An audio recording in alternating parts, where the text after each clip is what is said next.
إن الحمد لله نحمده ونستعينه ونستغفره ونعوذ بالله من شرور أنفسنا ومن سيئات أعمالنا من يهدي الله فلا مضل له ومن يضلل فلا هادي له وأشهد أن لا إله إلا الله وحده لا شريك له وأشهد أن محمدا عبده ورسوله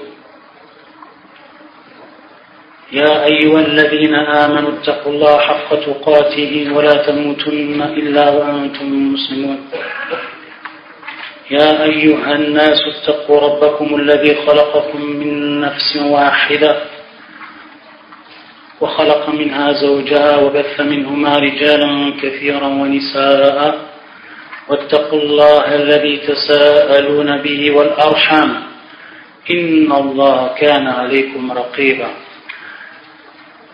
يا أيها الذين آمنوا اتقوا الله وقولوا قولا سديدا يصلح لكم أعمالكم ويغفر لكم ذنوبكم ومن يطع الله ورسوله فقد فاز فوزا عظيما أما بعد فإن أحسن الكلام كلام الله وخير الهدي هدي محمد صلى الله عليه وآله وسلم وشر الأمور محدثاتها وكل محدثة بدعة وكل بدعة ضلالة وكل ضلالة في النار.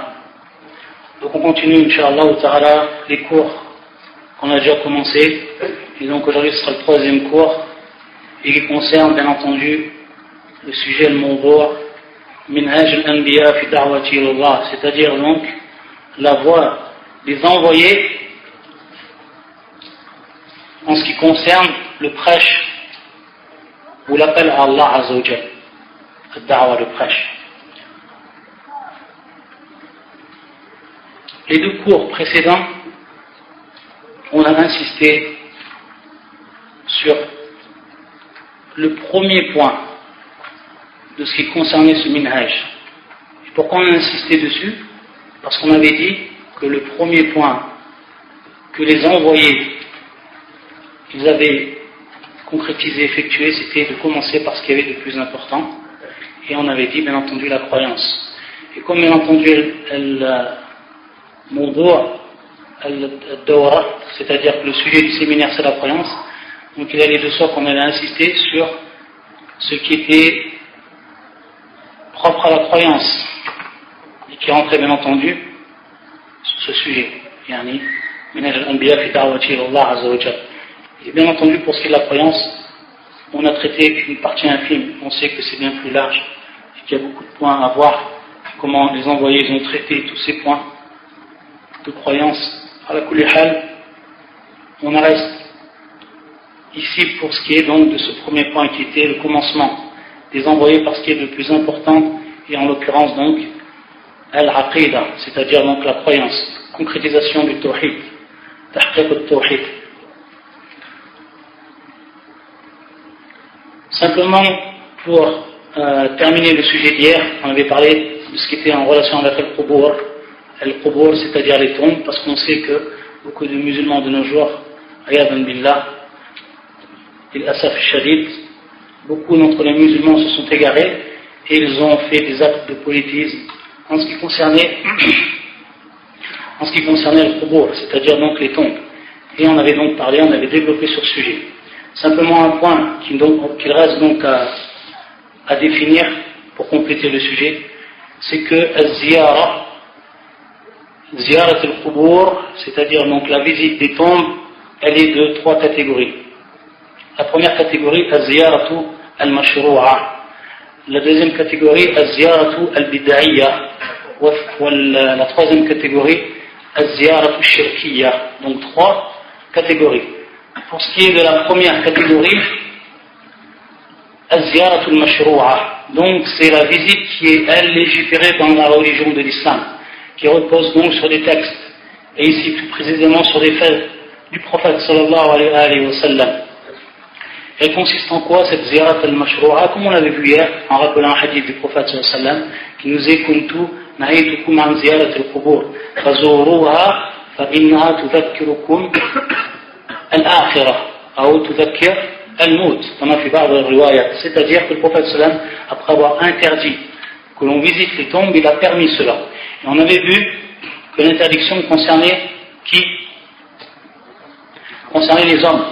On a étudié cette question, on a développé, on a apporté toutes les preuves par rapport à cela. C'est une interdiction concernait donc les hommes et les femmes. Cette interdiction concernait les hommes et les femmes. Mais qu'ensuite, l'autorisation, c'est l'autorisation. Al-Ibaha ensuite. L'autorisation, ça concernait qui? Les hommes. Et là, l'autorisation, ça concernait uniquement les hommes. Et l'interdiction, elle est restée pour qui? Pour les femmes. Et donc ça, c'est la visite qui est permise. C'est-à-dire que la personne, elle va visiter les tombes afin de se rappeler la mort et afin de se rappeler l'au-delà. Et ça, c'est un grand dhikr pour lui. Lorsqu'elle voit les gens qui sont autour de lui, qui sont déjà dans leur tombe, et qu'ils subissent déjà soit des châtiments, ou alors des délices, car ils sont fuis al-hayat al-barzakhiyya, al-hayat al-barzakhiyya ma bayna ad-dunya wal-akhirah, c'est-à-dire cette vie qui se trouve entre la dunya et qui se trouve entre l'akhirah. Et bien entendu, les gens de la sunna du consensus, d'après les textes du Coran et de la sunna, ils attestent que la personne, elle sera également châtiée, ou elle aura un délice dans sa tombe, contrairement aux Mu'tazila, qui eux l'ont avec Mujarrad al-Aql, c'est-à-dire de par leur raison, ils ont réfuté cette croyance-là, malgré tous les textes. Et on avait développé ce sujet, qui est Masalat al-Qabr, et tout ce qui s'y passe, lorsqu'on avait enseigné le livre A'lam Sunnati al-Manshura. Ala kulli hal, ça c'est la première. Également, ce qui est permis, c'est de dire des du'a, c'est-à-dire d'invoquer Allah pour al-Mayyit, c'est-à-dire d'invoquer Allah Azzawajal pour le mort. Et on sait que le prophète sallallahu alayhi wa sallam nous a donné une du'a qui est connue, salam alaykum, ya ahl al-diyar, min al-mu'minin wal muslimin, ila akhiri. Et la vocation générale, d'invoquer donc pour les morts, al-Rahma, etc. Uniquement, c'est ce qui est permis pour ce qui concerne Ziyarat al-Mashru'a. La deuxième catégorie, c'est Ziyarat al-Bid'iyya, c'est-à-dire la visite qui va être considérée comme innovatrice au niveau de la religion. Innovatrice pourquoi? Parce qu'il y a des gens parmi les musulmans qui ont eu une croyance et qui se sont dit que lorsque l'on va auprès des tombes et qu'on fait des invocations auprès des tombes, ou alors qu'on prie auprès des tombes, bien entendu, il n'y a pas d'acte chez eux de polythéisme. Simplement, ils ont la croyance que dans cette partie, c'est-à-dire le maqbara, c'est-à-dire le cimetière, auprès des tombes, Allah Azzawajal yastajib, c'est-à-dire qu'il va répondre à l'appel, comme si c'était, il y avait le baraka, comme s'il y avait donc une bénédiction, etc. Donc ça, c'est quelque chose qui est interdit. Que ce soit pour la tombe du prophète sallallahu alayhi wa sallam, ou alors que ce soit pour la tombe d'autrui. Dans tous les cas, c'est interdit d'invoquer auprès de la tombe. Parce que cela, c'est une innovation. Et que jamais personne parmi les sahaba l'ont fait, ni même les salafs. Et le prophète sallallahu alayhi wa sallam lui-même ne l'a pas fait. Ce qui est venu du prophète sallallahu alayhi wa sallam, c'est uniquement ziyara, c'est-à-dire donc la visite de la tombe, et ensuite donc le dua. Et on sait que le prophète sallallahu alayhi wa sallam lui-même, il a visité la tombe de sa mère. Il a visité la tombe de sa mère, le prophète sallallahu alayhi wa sallam. Et que le prophète sallallahu alayhi wa sallam a pleuré, et que les sahaba qui étaient avec eux, ou avec lui, ils ont pleuré également. Ala kulli hal, ça c'est al-ziyarat al-bid'iyya, le fait d'aller dans le cimetière et d'invoquer Allah Azzawajal. C'est-à-dire qu'ils n'invoquent pas le mort, mais ils invoquent Allah Azzawajal, les invocations qui sont directes à Allah Azzawajal, ou alors même ils prient, ils font des actes d'adoration, simplement avec la croyance qu'il y a le baraka, ou alors que c'est quelque chose qui est avantageux de faire à cet endroit. Hadi bid'a, c'est une ziyaratu bid'iyya. Ensuite, la dernière, c'est ziyaratu al-shirkiyya. Là, on rentre maintenant dans le shirk, c'est-à-dire dans l'associationnisme. Et c'est ceux, bien entendu, qui vont auprès des tombes et qui invoquent le mort. Qu'ils le prennent donc comme un intermédiaire. Qu'ils le prennent comme un intermédiaire. Et c'est ce qu'ils appellent donc al-awliya, c'est-à-dire les proches d'Allah Azzawajal. Donc ils vont vers les tombes des proches, salihin, al-awliya, ceux qui étaient pieux dans leur vie, et ils font des actes d'associationnisme, qui en réalité va se transformer par une adoration. Ils vont par exemple égorger auprès de cette tombe-là, ou alors ils vont invoquer le mort directement, et ce qu'ils vont faire, cet acte-là, n'a aucune différence avec Ubbad al-Asnam, ceux qui invoquent en réalité les idoles. Car Allah Azza wa Jalla, il dit à propos d'eux dans le Coran, c'est-à-dire leur choua, c'est-à-dire leur ambiguïté, qu'il cite lorsque l'on fait la remarque, lorsqu'on appelle à délaisser cette adoration des statues et d'autres, il dit c'est-à-dire nous les adorons uniquement que pour qu'ils nous rapprochent d'Allah Azza wa Jalla, c'est-à-dire par degré, qu'ils nous rapprochent d'Allah Azza wa Jalla uniquement. Et là c'est la même chose qu'ils font, ils vont vers ces tombes, ils égorgent auprès de cette personne qui est enterrée, salih, et qui ne peut absolument rien faire pour eux, et donc dans la croyance que ce seront donc shufara, ce sont des intermédiaires, et qu'Allah Azza wa Jalla va répondre à leur invocation de par cela. Taïb, pour les trois catégories de la visite, ziyaratu mashru'a wa bid'iyya wa shirkiyya. Ensuite, une dernière question que l'on cite lorsqu'on a parlé donc de la prière là où il se trouve une tombe, comme par exemple construire des mosquées sur des tombes, ou alors qu'ils ont construit des mosquées en direction des tombes. On l'a expliqué, on l'a détaillé cela la dernière fois. Il faut savoir donc que celui qui va prier et qui le fait donc avec la niya qasd al-qabr, cette personne-là, bien entendu, sa prière n'est pas acceptée, car le nahi yaqtadi al-fasad, c'est-à-dire donc l'interdiction du prophète sallallahu alayhi wa sallam de prier à ces endroits-là et de prendre donc ces endroits-là al-qubur comme masjid, comme lieu de prière. Ce nahi yaqtadi al-fasad, c'est-à-dire que ça va impliquer quoi? L'annulation de la prière. Donc la personne qui va faire cela, sa prière elle est nulle, elle est non valable.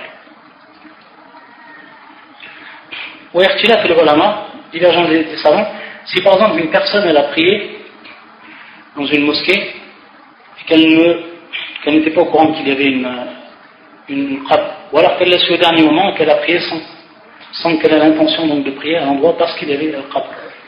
Donc il y a un ikhtilaf al-ulama sur ça, et parmi les savants comme Cheikh Al-Albani rahimahullah, ils voient que sa prière à lui elle est acceptée. Ala kulli hal hada li fa'ida. Ensuite, pour ce qui est donc de l'autre point, ou du deuxième point qui concerne minhaj al-anbiya fi da'wati ila Allah azza wa jalla, c'est al-ilm. Al-ilm, c'est-à-dire donc la science. Et on sait que les envoyés,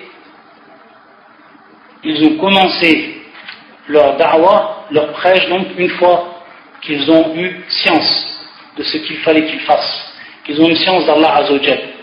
C'est pour ça qu'Allah subhanahu wa ta'ala il dit dans le Coran à propos de notre prophète وَأَنزَلَ اللَّهُ عَلَيْكَ الْكِتَابَ وَالْحِكْمَةَ, c'est-à-dire qu'Allah azza wa jalla il a fait descendre sur toi le livre et la sagesse. Al-hikmah ici, les savants ils disent حينما تكون الحكمة مقرونة بالكتاب فهي السنة, c'est-à-dire lorsque on trouve dans le Coran le terme hikmah et qu'il est relié avec le kitab, c'est-à-dire le livre d'Allah azza wa jalla, la hikmah ça veut dire quoi? La sunna. C'est-à-dire qu'Allah azza wa jalla il lui a appris le Coran et il lui a appris également la sunna, c'est-à-dire qu'il lui a appris ce qu'il devait faire le prophète sallallahu alayhi wa sallam dans ses actes et dans ses paroles, et qui constitue bien entendu la sunna du prophète sallallahu alayhi wa sallam. وأنزل الله عليك الكتاب والحكمة وعلمك ما لم تكن تعلم وكان فضل الله عليك عظيما, c'est-à-dire il t'a enseigné ce que tu ne savais pas.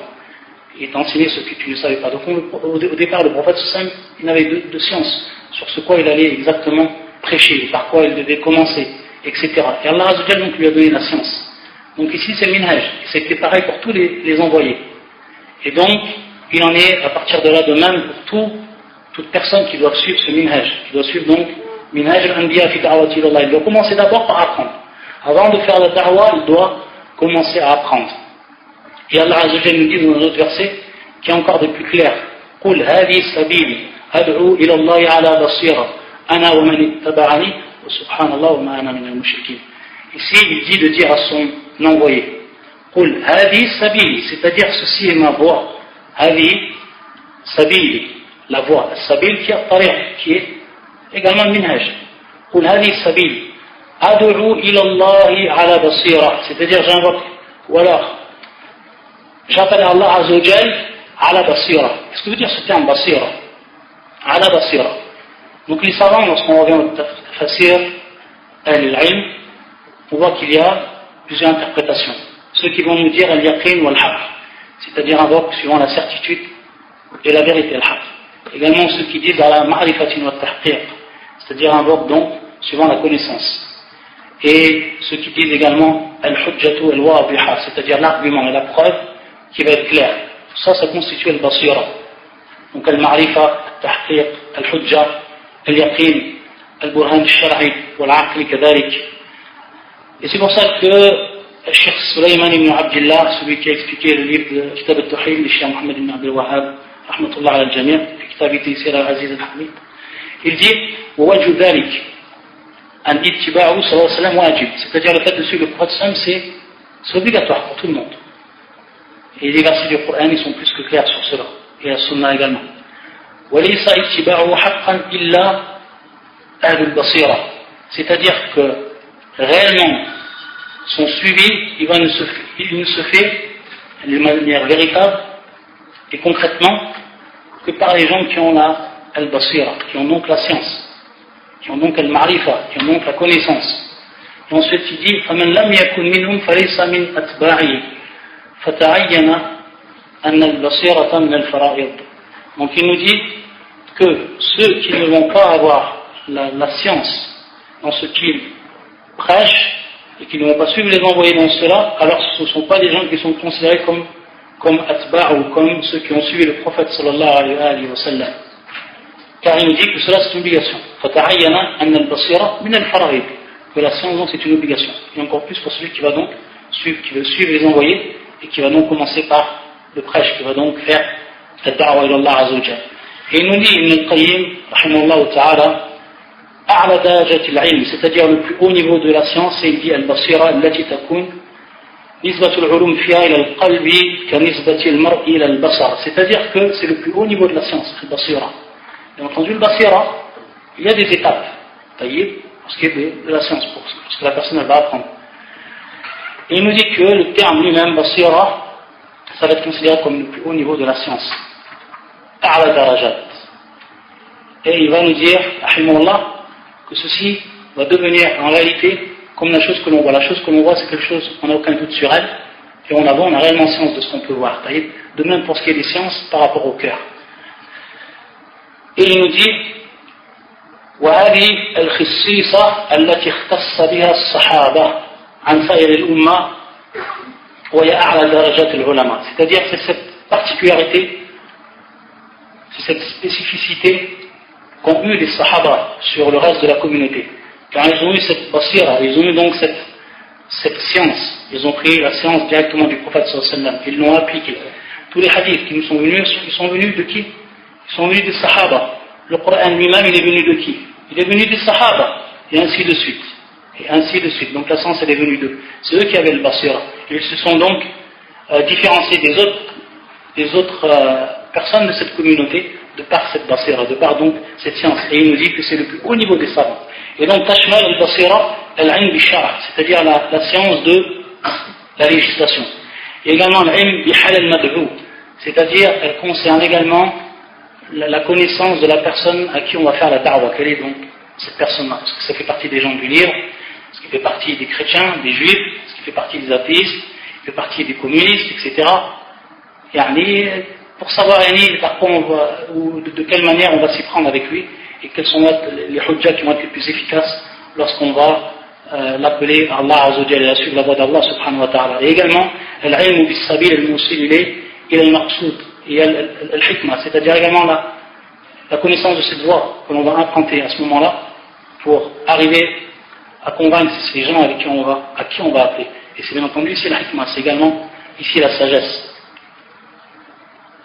Et c'est pour ça que le prophète sallallahu alayhi wa sallam, lorsqu'il a envoyé Mu'adh au Yémen, il lui avait dit إنك تأتي قوما من أهل الكتاب فلتكن أول ما تدعو إليهم شهادة أن لا إله إلا الله وفي بعض الروايات عبادة الله, c'est-à-dire que la première chose avec laquelle tu vas commencer, et ici al-shahid, le témoin argumentatif ici c'est إنك تأتي قوما من أهل الكتاب, donc il va déjà lui enseigner quelle va être leur particularité, les gens du livre. Donc eux ils ont une croyance, donc on sait comment on va commencer avec eux. Et ensuite il a bien entendu le prophète sallallahu alayhi wa sallam, et c'est une preuve qu'on commence bien entendu tout le temps par la croyance, parce qu'il lui a dit ensuite la première chose avec laquelle tu dois commencer c'est quoi? Ibadatullah, c'est-à-dire l'adoration d'Allah Azza wa Jalla, qui est tawhid al-uluhiyya.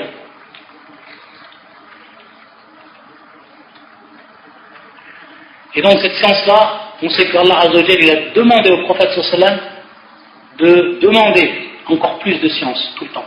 C'est pour ça que dans ce verset du Coran, Allah Azzawajal يقول ولا تعجل بالقرآن ولا تعجل بالقرآن من قبل أن يقضى إليك وحيه. Ne te précipite pas pour ce qui est de la récitation du Coran jusqu'à qu'on finisse de te donner la révélation, qu'on termine donc la révélation qu'on est en train de te donner. ولا تعجل بالقرآن من قبل أن يقضى إليك وحيه وقل رب زدني علما. Et donc dit, oh mon Seigneur, augmente-moi de science. وقل رب زدني علما. Donc on voit que même dans cette dua, avec la science qu'il avait le prophète sallallahu alayhi wa sallam, Allah Azza wa Jalla lui demande un yad'u bil mazid, qui lui demande donc une augmentation, ziyada, pour ce qui est de la science. Et il nous dit Ibn Hajar al-Asqalani rahimahullah, al-murad bil-ilm, donc ici al-ilm al-shar'i alladhi yufidu ma'rifatu ma yajibu ala al-mukallaf min amrin wa nahyin, من أمر دينه في عبادته ومعاملته والعلم بالله وصفاته وما يجب له من القيام بأمره والتنزيه عن النقائص. Et donc il nous dit ici, Ibn Hajar, que ce qui est voulu par al-ilm, c'est la science donc religieuse, celle dont sa connaissance est obligatoire pour toute personne qui va être donc chargée, ou qui va être considérée comme, aux yeux de la religion, comme responsable, al-mukallaf. Pour ce qui concerne donc Amr ad-Din, c'est-à-dire tout ce qui concerne la religion. Et il nous dit à titre d'exemple al-ibada ou al-mu'amala, tout ce qui rentre dans l'adoration, tout ce qui rentre dans le relationnel. Et également al-ilmu billah wa sifati, c'est-à-dire donc la science d'Allah Azzawajal, la science d'Allah Azzawajal, c'est-à-dire comment Allah Azzawajal, il est qui est Allah subhanahu wa ta'ala, et wa sifati, c'est-à-dire les attributs d'Allah subhanahu wa ta'ala, et tout ce que وما يجب له من القيام بأمره والتنزيه عن النقائص, c'est tout donc les droits qui lui revient à Allah Azzawajal, et tout ce que l'on doit donc lui écarter comme imperfection pour ce qui est de notre croyance.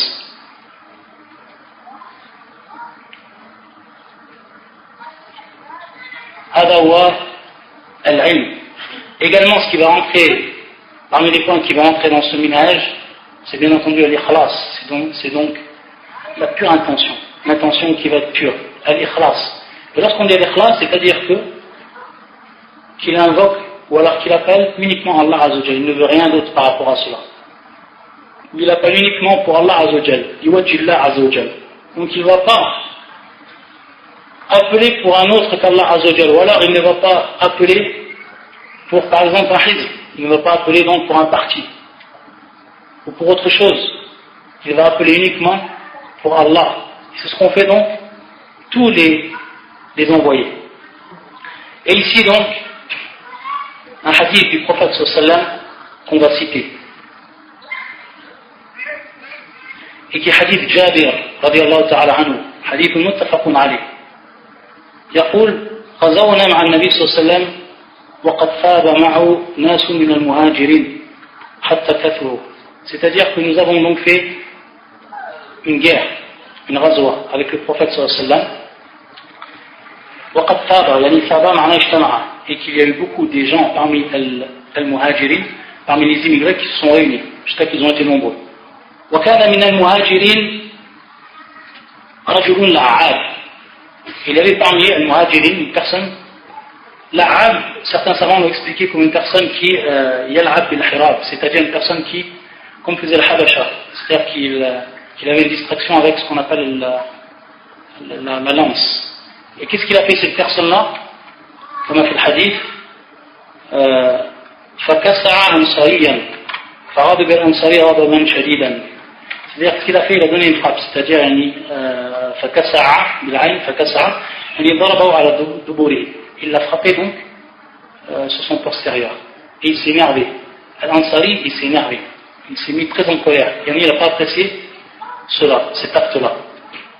حتى تداعوا وقال الأنصاري يا للأنصاري وقال المهاجر يا للمهاجري. C'est-à-dire que chacun il va appeler قبيلته, c'est-à-dire il a mal infassibilé pour ce qui est de l'Ansar, pour ce qui est de al-Muhajir. Donc il a dit يا الأنصار, الآخر il a dit يا المهاجر. فخرج النبي صلى الله عليه وسلم. À ce moment-là il est sorti le prophète صلى الله عليه وسلم et il a dit فقال ما بال دعوة أهل الجاهلية, c'est-à-dire quel est donc cet appel des gens de la jahiliya. ثم قال ما شأنهم, et il va donc demander à ce moment-là quel est leur problème. فأخبر بكسعة المهاجر للأنصار. Et à ce moment-là, donc, on va lui informer de ce qui s'est passé, le prophète sallallahu alayhi wa sallam, et l'attaque qu'il y a eu, donc, et d'où, quelle a été en réalité la source du problème.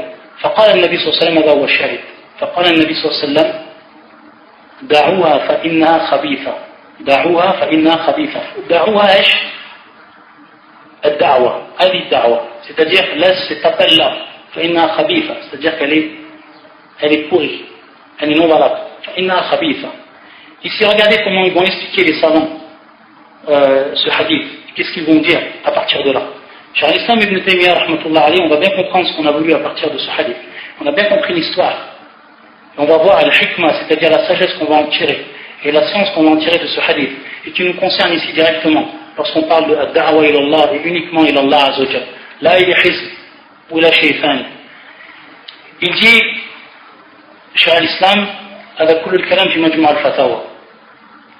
وكل ما خرج عن دعوة الإسلام والقرآن, tout ce qui sort donc du prêche concernant l'islam et concernant le Coran, min nasabin, que ce soit donc une affiliation, ou baladin, ou que ce soit un pays, ou jinsin, ou que ce soit donc une nationalité ou autre, ou madhabin, ou alors que ce soit un madhab, une école de jurisprudence, ou tariqatin, ou alors que ce soit une voie, fahuwa min azza il jahiliya. Ça fait partie donc tout cela réellement de ce qui est en relation avec la jahiliya, qui est propre à la jahiliya, c'est-à-dire à l'ignorance. Et regardez ce qu'il va dire. فهذان الاسمان المهاجرون والأنصار اسمان شرعيا. À la base, le terme ansar et le terme muhajir, ce sont deux termes qui sont quoi? Qui sont légiférés, شرعيا. Et pourquoi cela? Parce qu'on le retrouve dans le Coran, المهاجرون والأنصار. Et il va nous dire جاء بهما الكتاب والسنة وسماهما الله بهما كما سمانا المسلمين, comme ils nous appelaient les musulmans من قبل, يعني avant cela. وانتساب الرجل إلى المهاجر أو الأنصار حسن محمود عند الله وعند رسوله. C'est-à-dire, bien au contraire, la personne qui va se dire des ansar, qui va se dire des muhajir, c'est quelque chose qui est louable auprès d'Allah et de son prophète, avec ce qu'on fait les ansar et ce qu'on fait le muhajirin pour l'islam. Et il nous dit ليس من المباح الذي يقصد به التعريف فقط الانتساب. C'est-à-dire c'est pas non seulement uniquement lorsqu'on a dit ansar ou lorsqu'on a dit muhajir, c'est pas uniquement l'affiliation, c'est-à-dire le tarif, afin qu'on se différencie des autres, qu'on sache que cette personne-là, comme ashab al-qabila, lorsqu'on dit que cette personne-là ansari, c'est une personne qui est ansari, ou alors cette personne-là elle est de telle qabila, etc. Voilà mubah, lorsqu'on dit une personne elle est de telle qabila, hada ahsani, etc. C'est quelque chose qui est mubah dans l'islam. تنتسب إلى قبيلتك. طيب نجي ça fait même pas partie de ça. ليس من المباح الذي يقصد به التعريف فقط كالانتساب إلى القبائل والأمصار, ولا من المكروه المحرم كالانتساب إلى ما يفضي إلى بدعة ومعصية أخرى. ثم ensuite il va dire, et ce n'est même pas non plus ce qui est strictement interdit et qui peut donc amener et conduire, c'est une appellation qui va amener et conduire à quoi? À l'innovation dans la religion. Et ensuite il va dire فلما دعا كل منهما طائفته منتصرا بها أنكر النبي صلى الله عليه وسلم ذلك وسماها دعوة الجاهلية. À ce moment-là, ce terme ansar ou muhajir, lorsque ils les ont appelés dans cette situation, les deux par ce nom-là, le prophète sallallahu alayhi wa sallam ankara alayhim, c'est-à-dire donc il a réprimandé. Et il a dit hadi da'watul jahiliya. C'est donc un prêche qui est quoi? Qui est propre à la jahiliya. Donc regardez à la base, deux termes qui sont employés, et qui sont shari, et qui sont même mahmoud, qui sont donc louables. Le prophète sallallahu alayhi wa sallam, lorsqu'il a eu ce qasd-là, ils ont appelé eux à ce moment-là, alors, minbab al-unsuriya, ils ont appelé donc à leur qabila, à ce moment-là c'est devenu da'wat al-jahiliya. Et on a oublié qu'est-ce que était réellement l'ansar ou le muhajir à ce moment-là, car c'est sorti complètement du contexte. Donc regardez, et ça qu'est-ce qu'on va profiter par rapport à cela? C'est que on ne peut en aucun cas appeler donc un hizb. Et même si ce hizb-là, on le nomme par un terme qui va être un terme shari. Comme par exemple l'Ikhwan al-Muslimin, le groupe qui est connu qui s'appelle l'Ikhwan al-Muslimin, son gars l'Ikhwan al-Muslimin, le prophète sallallahu alayhi wa sallam, avant Allah Azza wa Jalla, nous a dit Innama al-mu'minun ikhwa. L'Ikhwan al-Muslimin, les frères musulmans, on est tous des frères musulmans. Allah Azza wa Jalla, le prophète sallallahu alayhi wa sallam, dit al-muslim akhul muslim. Mais qu'est-ce qui est voulu par ce terme-là?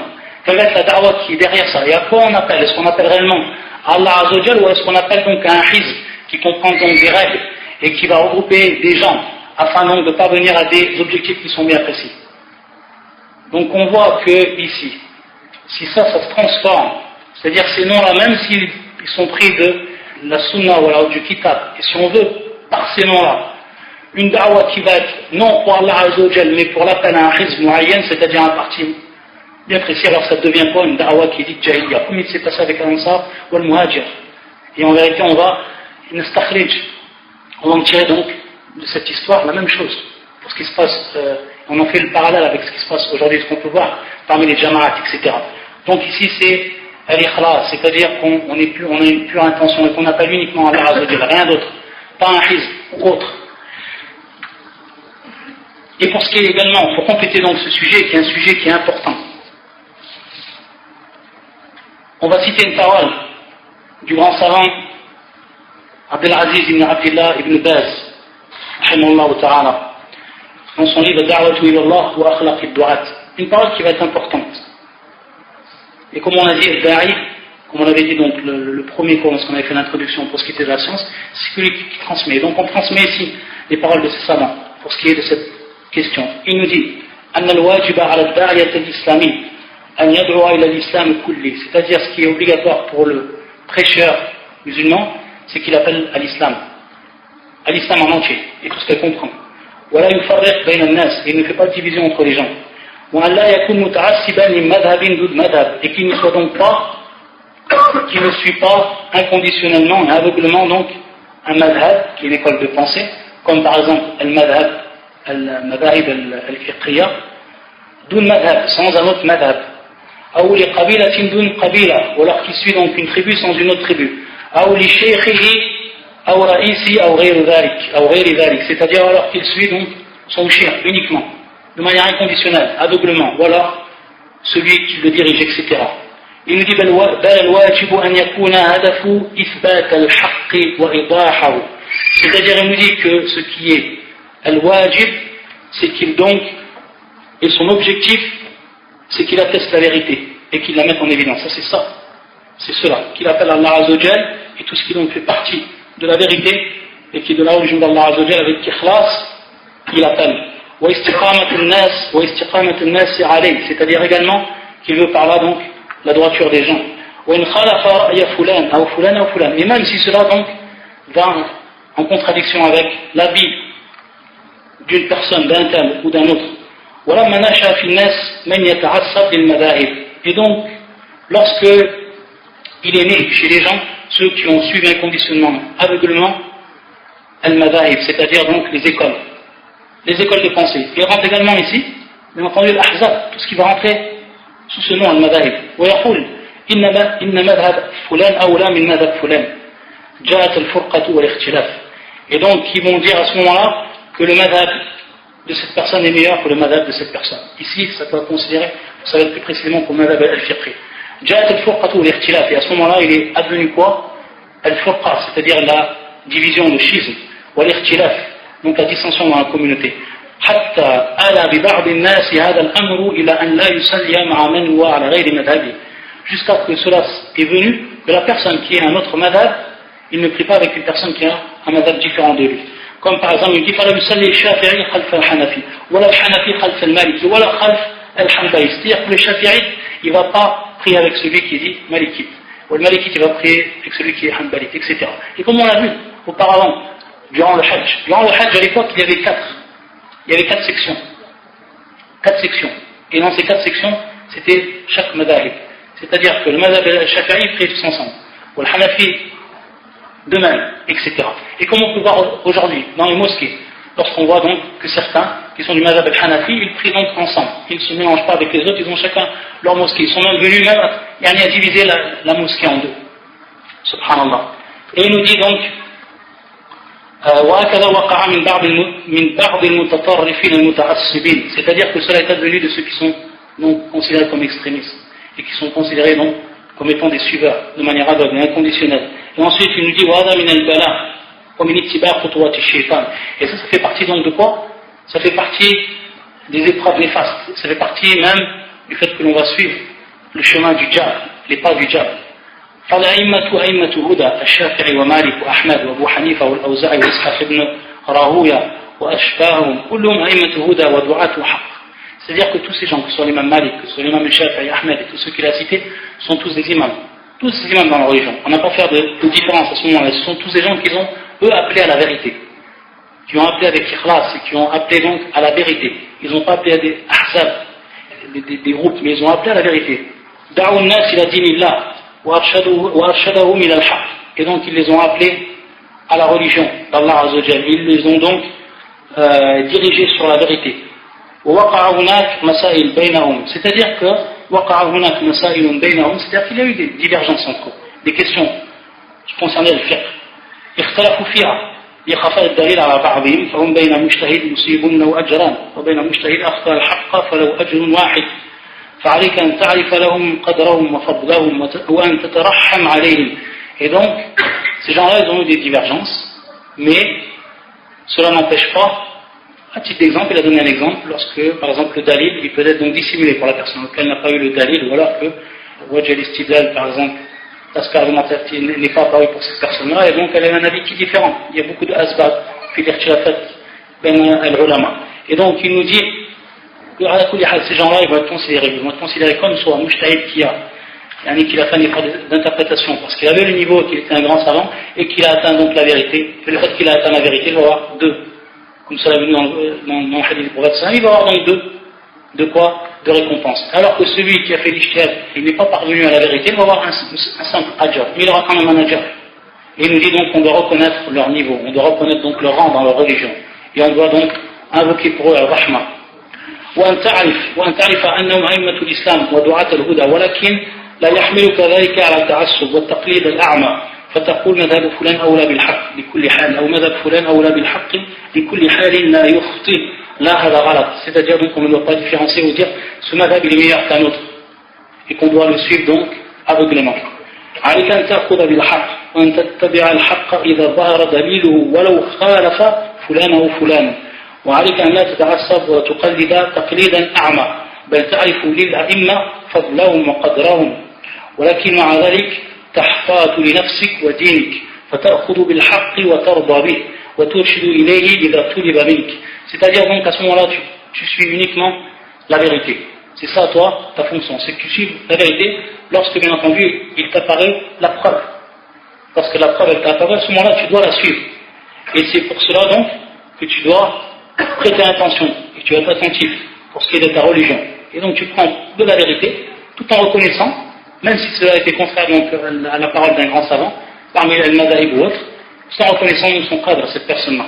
Et ensuite il dit وَتَخَافُ اللَّهَ وَتُرَاقِبُ جَلَّ وَعَلَى مع إيمانك بأن الحق واحد وأن المجتهدين إن أصابوا فلهم أجران وإن أخطأوا فلهم أجر واحد. Donc il l'a dit déjà, c'est ce qu'il répète. Il nous dit le shir فالمقصود والهدف إخراج الناس من الظلمات إلى النور. C'est-à-dire que le véritable objectif des douarat, qui était donc le minhaj de l'anbiya, c'est de faire sortir les gens des ténèbres vers la lumière. ويرشدهم إلى الحق حتى يأخذوا به. C'est-à-dire et donc leur montrer la vérité jusqu'à qu'ils la prennent et les diriger, les guider vers cette vérité. وينجو من النار, et jusqu'à donc qu'ils se sauvent donc et qu'ils soient sauvés du feu. وينجو من غضب الله, et ils sont donc protégés, ou alors ils sont donc sauvés de la colère d'Allah Azza wa Jalla. وإخراج الكافر من ظلمة الكفر, et donc faire sortir le mécréant des ténèbres de la mécréance. إلى النور والهدى, jusqu'à donc qu'ils viennent à la lumière et al-huda. وإخراج الجاهل من ظلمة الجهل إلى نور العلم والعاصي من ظلمة المعصية إلى نور الطاعة. Et donc également faire sortir la personne qui va être dans l'ignorance et lui apporter la science, et faire sortir la personne qui est dans le péché pour l'amener jusqu'à l'obéissance. هذا هو المقصود من الدعوة. كما قال جل وعلا Wallahu waliyyu alladhina amanu yukhrijuhum min adh-dhulumati ila an-nur. Ça c'est le maqsoud de la da'wa. C'est ce qu'on veut par là. Donc comment dire au départ à l'ikhlas, et qu'on veut uniquement wajhullah, et qu'on suit, et qu'on veut par rapport à cela la vérité, suivre donc al-haq, que ce soit donc à tous les niveaux. Et comme il a cité les versets, Wallahu waliyyu alladhina amanu yukhrijuhum min adh-dhulumati ila an-nur. Farrusul, donc regardez, les envoyés, bu'ithu li yukhriju an-nasa min adh-dhulumati ila an-nur. Donc tous les envoyés, ils ont été envoyés pour cela, pour qu'ils fassent sortir les gens du adh-dhulumat, c'est-à-dire donc des ténèbres jusqu'à la lumière. De même donc pour ceux qui appellent à la vérité. Donc ils font cette même da'wa. Ils font également cette même da'wa. Ils accomplissent cette même da'wa, la même qu'ont fait les prophètes.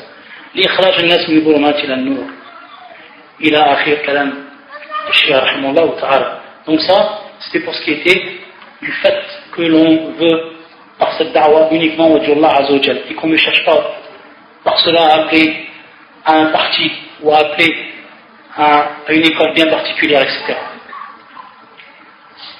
Également, une parenthèse qu'on va citer et qui est importante, c'est certaines choubouat, c'est-à-dire certaines ambiguïtés que les gens y ramènent, pour ce qui est donc de commencer par al-aqidah, et également pour ce qui est donc uniquement de suivre le minhaj des ar-rusul. Certains ils disent qu'on a une époque qui diffère du temps du prophète sallallahu alayhi wa sallam,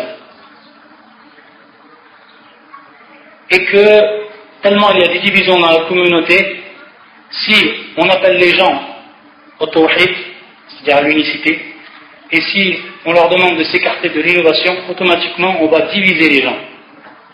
On va diviser les gens encore plus. On va les diviser. On va faire donc dissension au sein de la communauté. Donc ce qu'il nous faut, c'est qu'on doit donc délaisser ces choses-là momentanément, afin donc de rassembler les gens. D'abord les rassembler, c'est-à-dire l'ijtima.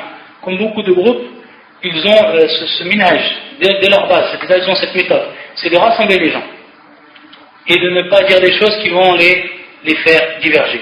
Et donc on délaisse à partir de là le rappel de la croyance authentique. On va délaisser le rappel ou la mise en garde de l'innovation, etc. Ça c'est une première choubouha. Alors que, comme on l'a vu auparavant, tout ce qui vient donc du Coran et tout ce qui vient donc de la Sunna, c'est pour suivre la vérité, c'est pour suivre le haqq. Et même si les gens, ils ne sont pas d'accord avec nous, même si cela crée al-ikhtilaf, parce que ce qui nous est demandé à nous, c'est de suivre la vérité uniquement. Et c'est ce qu'ont fait tous les envoyés. Les envoyés eux-mêmes, lorsqu'ils ont appelé au haqq, est-ce que tout le monde les a suivis? Est-ce qu'il n'est pas devenu la division, même la pire des divisions, une grande division? Donc il y avait eu la division. Bien entendu, c'est la division entre al-haqq et al-batil. De même si au sein de la communauté, si maintenant on appelle au tawhid et les gens ils n'acceptent pas, ils continuent dans leur shirkiyat, comme le fait d'adorer les tombeaux, est-ce qu'on délaisse donc cela pour les rassembler les gens, pour rassembler cette communauté? C'est-à-dire c'est quelque chose qui est complètement faux. Ce que l'on doit faire donc, c'est concrétiser ce minhaj et l'appliquer comme il se doit. Et c'est par là que viendra al-nasr réellement. Et d'autres, bien entendu, qui disent que le fait que l'on parle également de la croyance et que l'on appelle les gens à cela, ça va nous prendre du temps. Alors que les ennemis, en dehors de l'islam, ils nous attaquent de toutes parts. Et donc on doit s'occuper d'abord de repousser ces ennemis-là et ensuite, on doit faire de s'occuper après de ce qui se passe à l'intérieur de la communauté et de régler nos différends. Et d'abord s'unir pour combattre ces ennemis. C'est quelque chose qui est aslan yani khilaf al-waqi'. C'est quelque chose qui est complètement faux par rapport à ce qu'on vit de nos jours. Car on sait que le véritable problème de cette communauté, c'est bel et bien la divergence et le schisme qu'il y a à l'intérieur de cette communauté et la dissension. S'il n'y avait pas cela, si véritablement les musulmans étaient unis sur le haqq, sur la vérité, alors on serait fort devant l'ennemi. Et ce qui a fait réellement la faiblesse, c'est ça, c'est que les divergences qu'il y a eu dans la communauté, et ceux donc qui ont suivi le bid'a, l'innovation, qui ont suivi at-turuq al-munharifat, qui ont suivi les voies qui sont différentes de celles du prophète et qui sont déviées de la voie des prophètes, etc. Donc on va arrêter que le véritable mot c'est celui-là. Et ceux qui vont donc commencer par appliquer le minhaj al-anbiya, c'est ceux qui vont commencer donc par ramener les gens au tawhid, au sein de la communauté. Et c'est par cela que ça va commencer. Et c'est par là qu'Allah Azza wa Jalla nous donnera réellement al-nasr. C'est vraiment là qu'Allah Azza wa Jalla va donc nous donner la victoire, et pas autrement. Donc ça c'est également une choua qui est complètement nulle. Et en plus de ça, si on regarde bien, si on regarde bien tout ce qui s'est passé auparavant, du temps du colonialisme, etc., lorsque les pays mécréants ils ont envahi les pays musulmans, on voit que tout le temps ils se sont aidés justement des groupes innovateurs. S'il n'y avait pas eu ces groupes innovateurs, ça ne serait pas arrivé. Par exemple, lorsqu'on regarde en Inde, lorsque les Anglais ils ont envoyé, colonisé l'Inde, ils sont appuyés sur les soufis, des sectes extrémistes chez les soufis, comme Al-Qadianiya, qui a commencé par Ghulam Ahmed, qui était une personne qui commençait à prêcher le dalal, et qui en a fini par dire qu'il était lui-même un prophète, etc. Ces gens, ils ont été, ainsi que leurs sectes, ils ont été quoi? Financés par, justement, les mécréants. Ils ont été financés par les ennemis. Donc, ils ont trouvé cette fenêtre ouverte dans la communauté pour pouvoir rentrer. Donc, on voit que, justement, il y a réellement le problème, le réel problème, c'est de la présence de l'innovation dans la communauté. Et s'il n'y avait pas eu cette innovation, les mécréants eux-mêmes, ils n'auraient pas trouvé de porte pour s'infiltrer dans la communauté musulmane et sur les terres d'islam. Ayyadun billah. Ensuite, pour finir le sujet, Inch'Allah, parmi ce qui fait partie du minhaj al-anbiya et Allah Azza wa Jal, c'est également as-sabr, c'est-à-dire donc la patience. Et ça, c'est un point également qui est fondamental et que tous les prophètes ont appliqué dans leur vie. Et c'est pour ça qu'Allah Azza wa Jal dit وَلَقَدْ كُذِّبَتْ رُسُلٌ مِّن قَبْلِ فَصَبَرُوا عَلَى مَا كُذِّبُوا وَأُوذُوا حَتَّى أَتَاهُمْ نَصْرُنَا. C'est-à-dire que les envoyés, ils ont été avant toi, c'est-à-dire avant toi, avant toi Mohammed, ils ont été traités de menteurs. On a démenti leur da'wa. وَلَقَدْ كُذِّبَتْ رُسُلٌ مِّن قَبْلِكَ فَصَبَرُوا عَلَى مَا كُذِّبُوا وَأُوذُوا. Et ils ont fait preuve de patience par rapport à ce mensonge et par rapport à tout ce qu'ils ont pu rencontrer comme difficulté dans cette da'wa, c'est-à-dire lorsqu'ils ont appelé Allah Azza wa Jal. Hatta atahum nasruna, jusqu'à qu'il aurait venu donc notre secours. Donc as-sabr, ça a été ce qui est appliqué par tous les envoyés. Et celui donc qui veut faire la da'wa ila Allah Azza wa Jal, la budda min as-sabr. Également ce hadith du prophète sallallahu alayhi wa sallam, on prend un hadith du prophète sallallahu alayhi wa sallam pour voir durant la vie de notre prophète sallallahu alayhi wa sallam comment lui également il a patienté. On sait que dans ce hadith qui est rapporté par Ibn Mas'ud et qui était ce hadith qui s'est passé donc Yom Hunayn, le jour donc de Hunayn, Hunayn qui est un wadi qui se trouve entre Mecca et Taif. Et qu'est-ce qu'il a fait le prophète sallallahu alayhi wa sallam? dans ce hadith لما كان يوم حنين أثار رسول الله صلى الله عليه وسلم ناسا في القسمة فأعطى الأقرع بن حابس 100 من الإبل وأعطى عيينة بن حس مثل ذلك وأعطى ناسا من أشرف العرب وآثرهم يومئذ في القسمة. Donc qu'est-ce qu'il a fait le prophète sallallahu alayhi wa sallam ce jour-là? Il y avait bien entendu le butin de guerre. Il a donné beaucoup de ce bien à des gens bien précis, et qui faisaient partie donc min al-ashraf al-arab, qui faisaient partie donc de ceux qui avaient un haut rang parmi les arabes. Mais pourquoi il a fait cela le prophète sallallahu alayhi wa sallam? Il a fait cela le prophète sallallahu alayhi wa sallam bil hikmah, c'est-à-dire par la sagesse. Et il sait que ces gens-là, on sait que le prophète sallallahu alayhi wa sallam il donnait pour l'islam. Il avait ma kana yakhaf al-faqr. Il n'avait pas peur de quoi? De la pauvreté. Il donnait, tant qu'il avait le prophète sallam, pour l'islam, yani pour Allah Azza wa Jalla. Il a donné à ces gens-là, car il savait qu'ils avaient donc une place qui était stratégique. Et il savait que ces gens-là, en leur donnant et en les rendant donc satisfaits, et en voyant que l'islam, et que le prophète sallam lui-même, au nom de l'islam, là yabqa, c'est-à-dire qu'il n'était pas avare envers eux, pour donc conquérir leur cœur. Pour conquérir donc leur cœur. Taïb. Donc ça c'était le but. Et le prophète sallam a fait uniquement cela dans ce but-là. Et c'était donc son minhaj. Et donc, une personne qui a vu ça, qu'il y a eu beaucoup de choses qui ont été données à certaines personnes, il a dit Wallahi, inna hadi qisma ma udila fiha, wa ma urida fiha wajhullah. C'est-à-dire, cette qisma, ce partage, il n'y a pas eu d'équité. Elle n'a pas été faite par équité. Elle n'a pas été faite pour le visage d'Allah Azza wa Jalla. Et la personne qui a dit ça ne l'a pas dit dans le prophète sallam. Il y avait Ibn Mas'ud, il l'a entendu. Et donc il était voir le prophète sallam, il l'a averti de ce qui a été dit. Et qu'est-ce qu'il a fait le prophète sallam? Donc, فَقُلْتُ وَاللَّهِ لَأُخْبِرَنَّ رَسُولَ اللَّهِ صلى الله عليه وسلم فَأَتَيْتُ فَأَخْبَرْتُ بِمَا قَالَ. Et donc il est venu voir le prophète Ibn Mas'ud et il l'a informé. فَتَغَيَّرَ وَجْهُهُ حَتَّى كَانَ كَالصِّرْفِ. C'est-à-dire que le visage du prophète sallam, quand il a entendu ça, il s'est changé. Il est devenu kassir, c'est-à-dire ahmar, c'est-à-dire qu'il est devenu rouge son visage, de colère, parce qu'il a entendu cette parole-là. Et il a dit, sallallahu alayhi wa sallam, فَمَنْ يَعْدِلْ إِذَا لَمْ يَعْدِلِ اللَّهُ وَرَسُولُهُ. C'est-à-dire, qui c'est qui va être juste en cette qisma si Allah et son prophète ne sont pas justes, à propos donc de ce partage. Et qu'est-ce qu'il a dit? وَهَذَا وَشَاهِدْ ثُمَّ قَالَ يَرْحَمُ اللَّهُ مُوسَى. C'est-à-dire qu'Allah Azza wa Jal, il fasse miséricorde à Moïse. قَدْ أُوذِيَ بِأَكْثَرٍ مِنْ هَذَا فَصَبَرَ. C'est-à-dire qu'on lui a fait plus d'injustice et que le résultat, ça a été de sa part, Moussa, la patience. On sait que Bani Israël, ils ont beaucoup fait de préjudice à Moussa. Durant tout son parcours à Moïse, si on regarde tous les préjudices que Bani Israël a fait à Moussa, quelque chose d'incroyable. Et malgré ça, Sabara. Donc regardez, le prophète sallam, il s'est rappelé Moïse. Et à ce moment-là, Sabara, il n'a rien fait. Il a patienté. Il n'a rien dit. Adam min al-ida, bil qawl. Donc ça, c'est un point qui est fondamental. Celui qui fait la da'wa ila Allah Azza wa Jal, il est obligé qu'il faut qu'il patiente. Car il sait qu'il va se faire insulter. Car il sait qu'il va se faire traiter par tous les noms. Peut-être même jusqu'à qu'on le fasse sortir d'islam, qu'on lui dise que c'est un kafir, ou alors qu'on lui dise que c'est un hypocrite, etc. Ou alors qu'on l'insulte, c'est-à-dire même jusque dans son honneur, etc., dans toutes les choses. Il faut qu'il s'attende à cela. Celui qui va y prêcher dans l'islam. Et que cela, ça fait partie donc de ce qui est arrivé au prophète. Et que celui qui va suivre une hajj, il s'attend à cela. Et on sait que as-sabr dans l'islam, au shukr, c'est-à-dire la patience, et également shukr, qui est donc la reconnaissance, ça fait partie donc des points fondamentaux de la foi. Ça fait partie même des piliers de la foi, c'est-à-dire de ce qui est fondamental dans la foi. As-sabr wa shukr. Ça donc c'est pour ce qui est de as-sabr.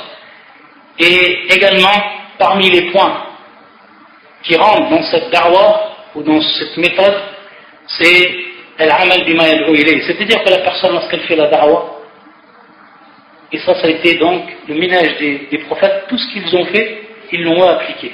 C'est-à-dire qu'ils n'ont pas été faire la da'wa à des gens, et ensuite ils ont fait le contraire. Et c'est pour ça que Shu'aib, le prophète Shu'aib, il dit dans un verset du Coran, d'après ce que nous rapporte Allah Azza wa Jal, Ma uridu an ukhalifakum ila ma anhaakum anhu, in uridu illa l'islam astatah. C'est-à-dire que je ne veux pas faire le contraire de ce à quoi je vous appelle.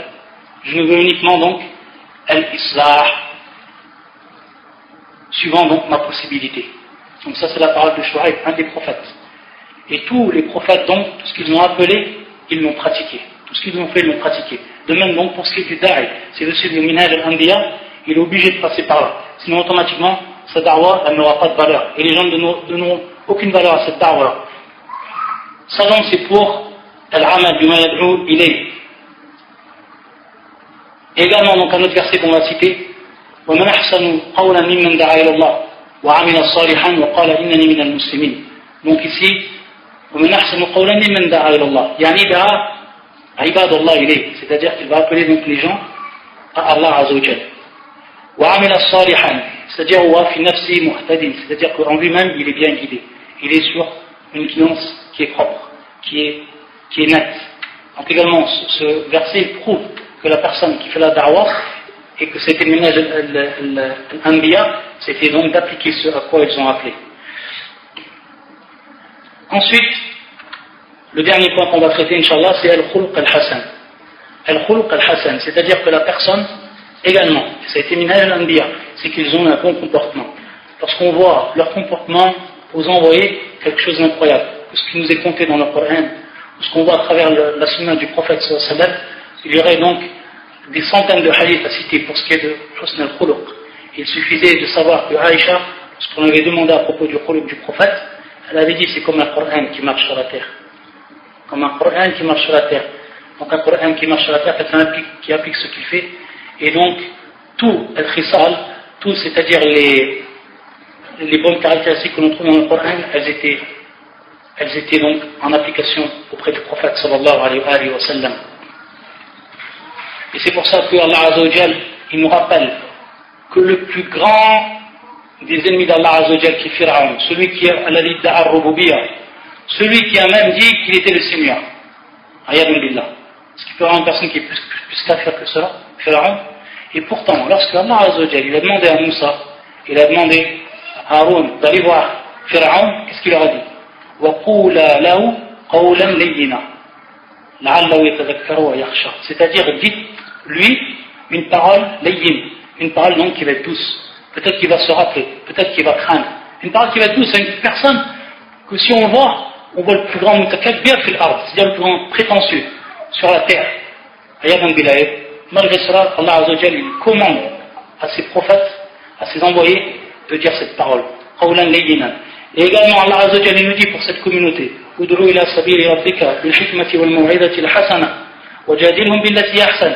C'est-à-dire donc, invoque ou elle rappelle sur le chemin de ton Seigneur avec sagesse. Et al-maw'ida al-hasana, c'est une exhortation qui est bonne, qui est belle, qui est douce. وَجَادِلْهُمْ بِالَّتِي أَحْسَنَ. Et donc, débat avec eux de la meilleure des façons. Ça, regarde, c'est ce qui est dit d'Allah à son prophète. Ud'u ila sabili rabbika. Et ensuite, également, Allah Azza wa Jalla nous cite pour ce qui est du prophète. Il dit وَإِنَّكَ لَعَلَى خُلُقٍ عَظِيمٍ. Et tu es donc sur un où tu possèdes un caractère éminent. Donc, tout ce que l'on peut trouver chez l'homme de bon et les meilleures caractéristiques.